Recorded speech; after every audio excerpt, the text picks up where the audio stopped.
আজকে আপনার সাথে শেয়ার করবো হাঁস রান্না। তো কিলাখানি রান্নালাম আপনার সাথে সপ্তাহ শেয়ার করবো একবারে রেস্টুরেন্টের মতো কিলাখানি স্বাদ বা সপ্তাহ আপনার সাথে শেয়ার করবো। তো hello everyone, welcome to my new video.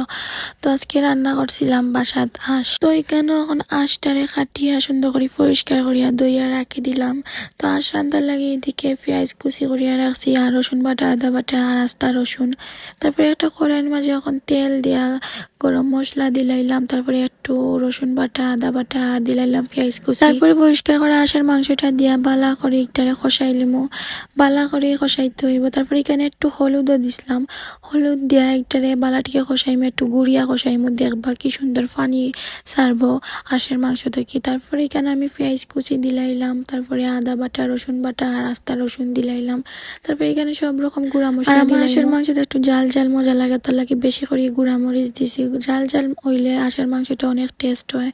তারপরে এখানে আমি ধনিয়া গুঁড়া, তারপরে পাঁচফোড়ন গুঁড়া, আর দিলাইছিলাম একটু হলুদ। হলুদ আগে দেওয়ার কারণে এখন একটু দিছি। তারপরে এখানে দিলাইলাম পরিমাণ মতো লবণ দিয়া। তারপরে এখানে আমি জিরা বাটা করিয়া রাখছিলাম, জিরা বাটাটাও দিলাইলাম। তারপরে একটু গুঁড়িয়ার সাথে মাংসটারে বালা করে মিক্স করিয়া একটু লাড়িয়া এটারে আমি কষাইতে দিমু। আর বালা করিয়া মাংসটা কষাইলে আরো মজা হয়, বেশি কষাইলে বেশি মজা হইব। তারপরে এখানে ওই তখন মিক্স করে লিছি মাংসের সাথে মশলাটা।